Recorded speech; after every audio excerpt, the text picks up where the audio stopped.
Pendant des décennies, nous avons considéré la Lune comme une destination scientifique, une étape naturelle dans notre expansion spatiale. Mais la mission Chandrayaan-3 de l'Inde pourrait avoir tout bouleversé.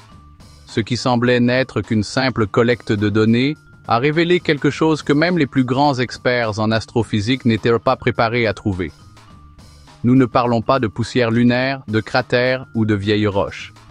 Nous parlons d'une structure géométrique parfaitement organisée, enfouie sous terre, avec des propriétés physiques qui ne devraient tout simplement pas exister sur la Lune, ni dans l'univers connu. Les mesures montrent des matériaux qui courbent la lumière, des champs magnétiques actifs et même des motifs mathématiques qui font écho à d'anciens textes védiques. Ce n'est plus une question de spéculation. Ces découvertes étranges obligent déjà des scientifiques primés, y compris des lauréats du prix Nobel, à repenser complètement ce que nous savons sur l'histoire du système solaire. Y a-t-il une technologie enfouie sous le pôle sud lunaire? Ou ne faisons-nous qu'effleurer la surface d'une connaissance beaucoup plus ancienne et avancée que nous ne l'imaginons? Dans cette vidéo, vous comprendrez comment la mission indienne, initialement prévue pour étudier la glace lunaire, pourrait avoir fait la découverte la plus impressionnante du siècle, ouvrant une phase nouvelle et inquiétante dans l'exploration de l'univers et la quête de nos véritables origines cosmiques.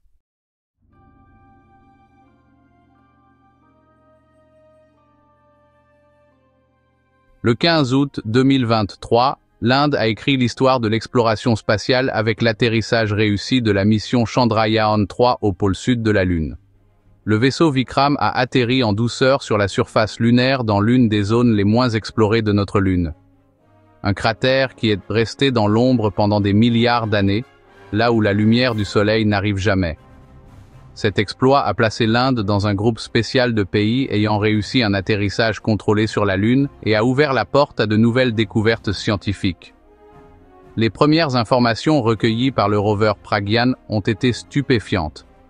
En utilisant des outils avancés appelés spectromètres, les scientifiques ont trouvé des silicates de magnésium et d'aluminium, et aussi beaucoup d'eau gelée mélangée au sol de la Lune.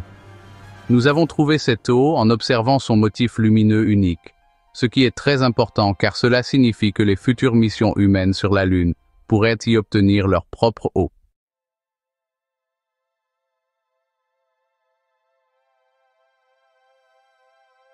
La présence d'eau gelée dans les zones en permanence ombragées du pôle sud avait déjà été suggérée par des missions antérieures telles que L-CROSS et LRO. Mais la confirmation directe et la quantité trouvée par Pragyan ont dépassé nos attentes. Ces dépôts pourraient un jour être traités pour produire de l'oxygène, de l'eau potable et même du carburant pour fusées. Cela rendrait les futures bases lunaires beaucoup moins dépendantes des approvisionnements terrestres. De plus, la composition chimique du sol a montré des niveaux purs intéressants dans certains cristaux d'aluminosilicate. Cela suggère d'anciens processus géologiques que nous ne comprenons pas encore entièrement. Certains de ces minéraux contiennent très peu de fer. Cela signifie qu'ils auraient pu se former dans des environnements à faible teneur en oxygène, ce qui est étrange pour le passé volcanique de la Lune.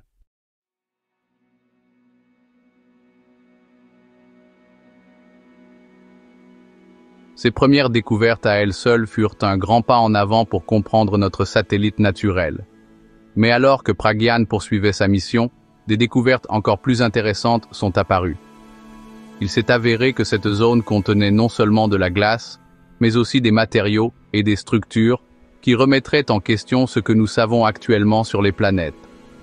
Quelques jours après avoir commencé à examiner le sol, le rover Pragyan a trouvé quelque chose d'étrange qui a immédiatement attiré l'attention des scientifiques du monde entier.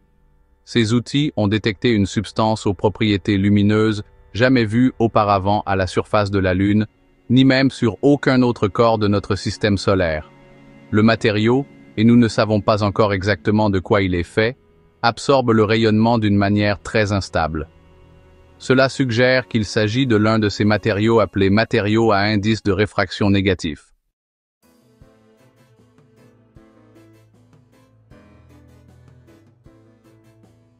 Ces matériaux, également connus sous le nom de métamatériaux photoniques négatifs, pourraient, en théorie, dévier la lumière de manières opposées à ce que prédisent les lois optiques traditionnelles de Snell.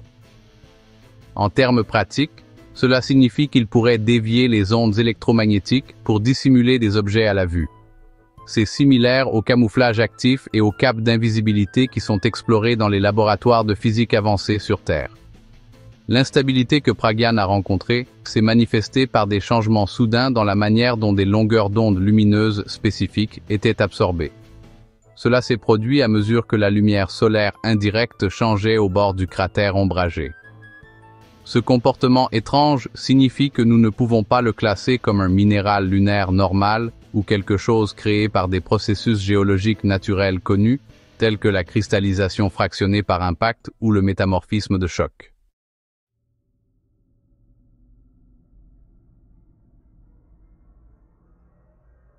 Les modèles de laboratoire montrent que pour obtenir des matériaux avec des propriétés d'indice négatifs sur Terre, il faut des structures internes très précises avec des motifs géométriques à l'échelle nanométrique. C'est quelque chose qui, jusqu'à présent, n'a été réalisé que dans des environnements de laboratoire très contrôlés. Donc, trouver cela sur la Lune suggère soit un processus géologique totalement nouveau, ou encore plus troublant, cela pourrait être quelque chose fait par une technologie avancée. Ces étranges découvertes ont vraiment changé ce que la mission Chandrayaan-3 recherchait. À partir de ce moment, la recherche ne portait plus seulement sur les minéraux ou la géologie. Elle a commencé à laisser entrevoir des possibilités impliquant l'ingénierie des matériaux à un niveau auparavant inimaginable pour les études lunaires.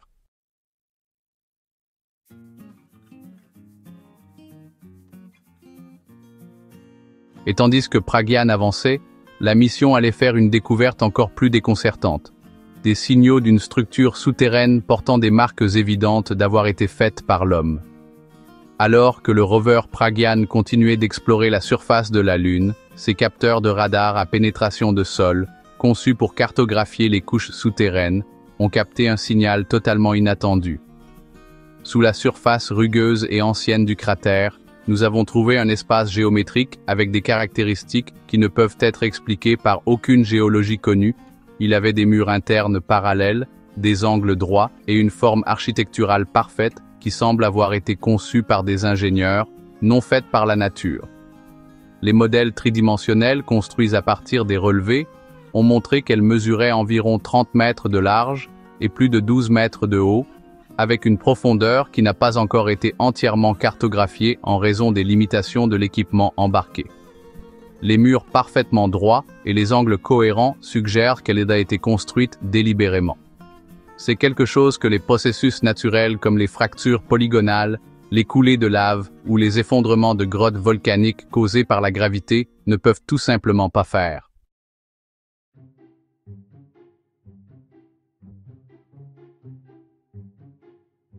La géométrie symétrique et régulière de la structure souterraine ne présente aucun des motifs désordonnés et chaotiques courants dans les formations naturelles de la Lune. Ces formes ressemblent davantage à des conceptions d'ingénierie moderne qu'à tout ce que l'on trouve dans la nature, ce qui a immédiatement déclenché une vaste discussion parmi les géologues lunaires, les ingénieurs des matériaux et les astrobiologistes. Une autre chose déconcertante est qu'il n'y a pas de débris tombés à l'intérieur de la cavité, ce qui suggère qu'elle est incroyablement solide et stable, même après des milliards d'années d'impact constant de petits météorites et les changements de température extrêmes qui sont normaux sur la Lune. Cette force étonnante nous amène à nous demander si des matériaux inconnus ont été utilisés ou s'il y a des systèmes de soutien actifs qui la maintiennent debout.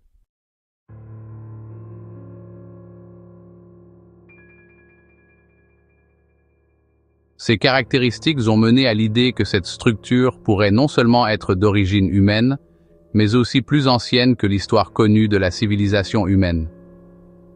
Jusqu'à présent, il n'y a aucun signe qu'une technologie aussi avancée ait existé dans notre propre passé sur Terre.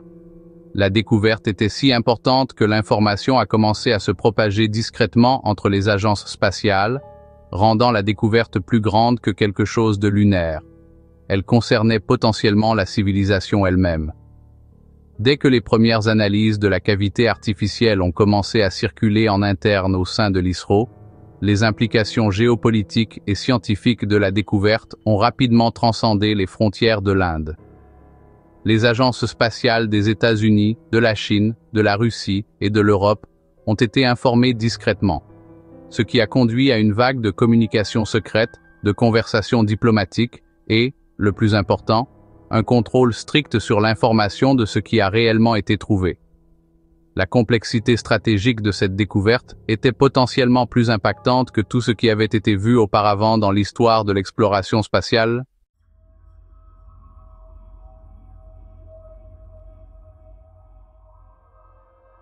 Ce qui fut autrefois une mission scientifique pacifique était désormais considéré comme une question de sécurité mondiale. Bien que le public continuât de recevoir de brèves mises à jour sur Chandrayaan-3, les photos et les données les plus sensibles de la structure souterraine furent immédiatement placées sous des règles de secret très strictes. Les groupes militaires et technologiques commencèrent à se disputer l'accès aux données, songeant aux possibilités d'ingénierie avancée cachées dans cette étrange découverte. La situation s'aggrava lorsque d'autres preuves montrèrent que les propriétés physiques de la structure ne correspondaient à aucune roche lunaire connue. Le matériau autour du trou montrait des niveaux étranges de réflexion en micro-ondes et de rayonnement gamma, ce qui signifiait que la structure elle-même interagissait activement avec le champ électromagnétique qui l'entourait. Quelque chose qui pourrait avoir d'énormes usages technologiques, si ces secrets étaient découverts et copiés.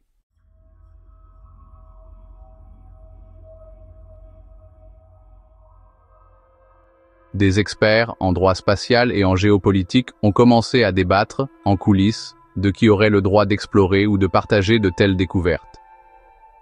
Le manque de règles légales pour la découverte d'objets non terrestres sur d'autres planètes a provoqué une discorde silencieuse entre les nations. Pendant ce temps, les gouvernements impliqués ont gardé le silence en public, cherchant à ne pas soulever d'idées farfelues sur la vie extraterrestre ou d'anciennes civilisations. Ce voile de secret, cependant, n'a pas entièrement empêché la fuite d'informations. Des bribes d'informations ont commencé à se répandre parmi les groupes universitaires indépendants et les équipes de recherche axées sur la science spatiale et l'astronomie ancienne. Et c'est pendant cette période de dissimulation officielle que de nouvelles choses étranges, encore plus inquiétantes, allaient être découvertes, cette fois impliquant des phénomènes électromagnétiques actifs, se produisant autour du rover Pragyan lui-même.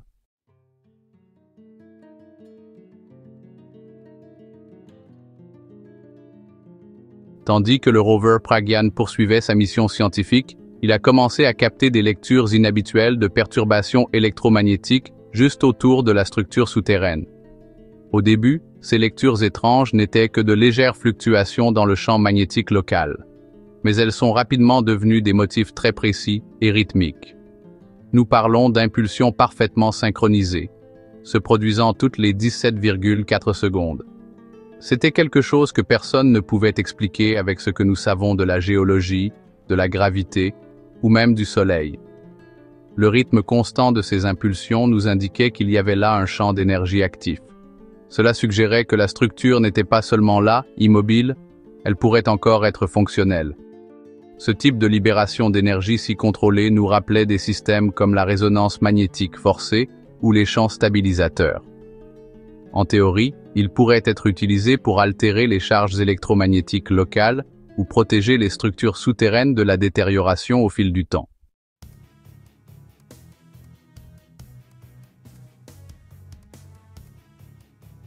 À mesure que les perturbations s'intensifiaient, les capteurs optiques et de navigation du Pragyan ont commencé à montrer des défaillances de plus en plus importantes.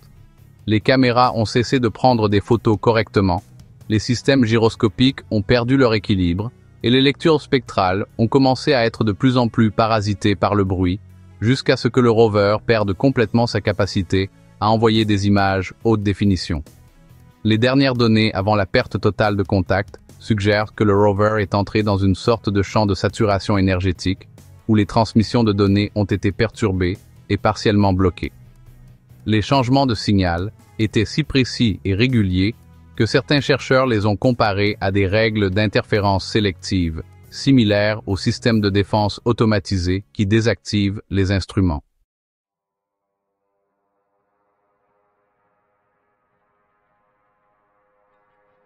Cette panne totale de communication a mis fin prématurément à la mission active du Pragyan. mais non sans avoir envoyé suffisamment de données pour montrer que la structure souterraine pourrait contenir un système technologique très avancé et encore en fonctionnement. À partir de ce moment, la discussion scientifique sortirait de sa zone de confort, s'aventurant dans les idées les plus controversées et audacieuses, affrontant ouvertement les lignes entre la géologie, la technologie et l'intelligence non terrestre. Avec un examen approfondi des données restantes du Pragyan et des relevés radars de pénétration terrestre, la communauté scientifique s'est rapidement retrouvée divisée entre les explications naturelles et la possibilité d'une ingénierie avancée. Certains géologues ont d'abord tenté d'affirmer que les structures trouvées étaient dues à ce qu'on appelle la fracturation polygonale. C'est un type de fissure qui peut former des figures hexagonales ou en grille dans les couches de terre. Mais cet événement, qui est courant dans les mers souterraines sur Terre, n'a jamais été observé sur un sol sec et fortement irradié comme celui de la Lune.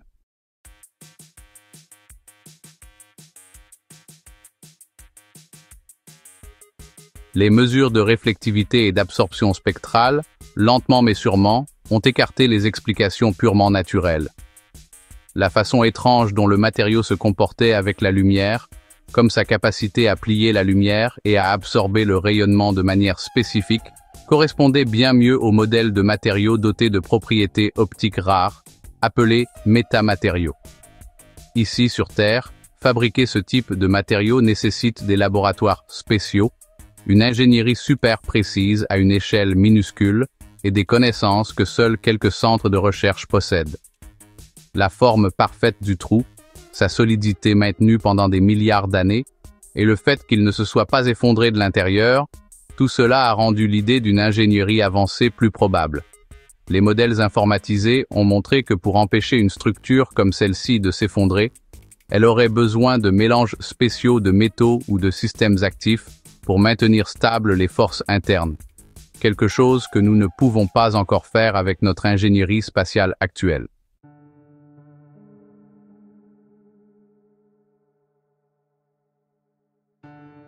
Certains groupes indépendants ont même suggéré que la cavité aurait pu servir de laboratoire d'énergie, un système de défense passif, ou même une ancienne installation d'observation cosmique, explorant les propriétés de l'espace-temps local en syntonie avec le champ électromagnétique lunaire et ses interactions avec le vent solaire. Ces secrets de l'univers, désormais découverts dans un cratère perpétuellement sombre, ont transformé le pôle sud lunaire en quelque chose de bien plus complexe qu'une simple base pour l'exploration minérale ou scientifique. Au fur et à mesure que les recherches avançaient, les preuves ont commencé à suggérer que l'impact de cette structure ne se limitait pas seulement au sous-sol lunaire, mais qu'elle montrait également des effets mesurables ici sur Terre.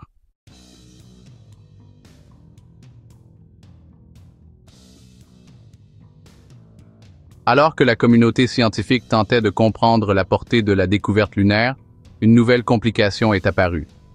Les satellites observant la Terre ont commencé à détecter de légères variations dans le champ magnétique de la planète, et ces variations se produisaient simultanément avec l'activité électromagnétique accrue enregistrée par Pragyan sur la Lune.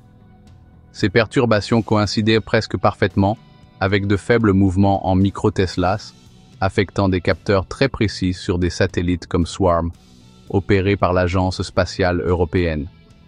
Bien que ces mouvements n'aient pas d'impact significatif sur la vie quotidienne, ils ont attiré l'attention car ils suivaient un modèle mathématique clair et n'étaient présents que dans certaines bandes de latitude magnétique. Ces perturbations ne correspondaient pas aux variations solaires ou aux changements naturels du champ magnétique terrestre, ce qui suggérait qu'elles pouvaient être causées à distance par quelque chose situé au pôle sud de la Lune.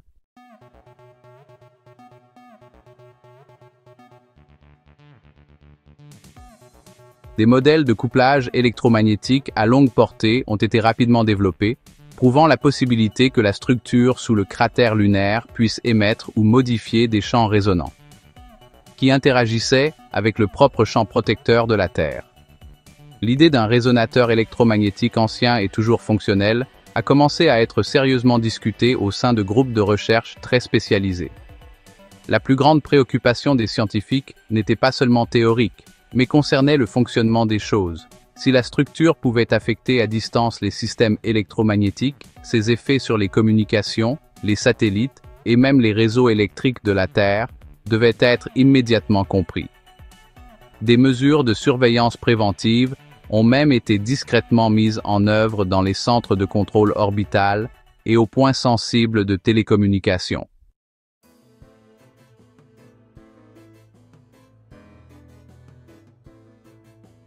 Cette connexion potentielle Terre-Lune a lancé une nouvelle et sérieuse discussion sur la portée technologique de cette découverte. Ce n'était plus seulement une structure inactive cachée sous la poussière lunaire, mais un système qui pourrait être actif, envoyant des schémas d'énergie capables de voyager à travers l'espace lui-même, montrant un type d'ingénierie qui dépasse de loin tout ce que nous connaissons dans l'univers visible. À mesure que les données radar à pénétration profonde et électromagnétique étaient intégrées au modèle, une idée se renforçait. La structure enfouie sous le pôle sud de la Lune pourrait ne pas être seulement un ancien objet, mais en réalité un système technologique en fonctionnement, peut-être un résonateur électromagnétique très complexe. Ces motifs réguliers suggèrent l'existence de circuits internes ou de champs stables, capables de contrôler l'énergie avec une précision extrême, ce qui nous rappelle des idées avancées en ingénierie quantique et en contrôle des fréquences résonantes.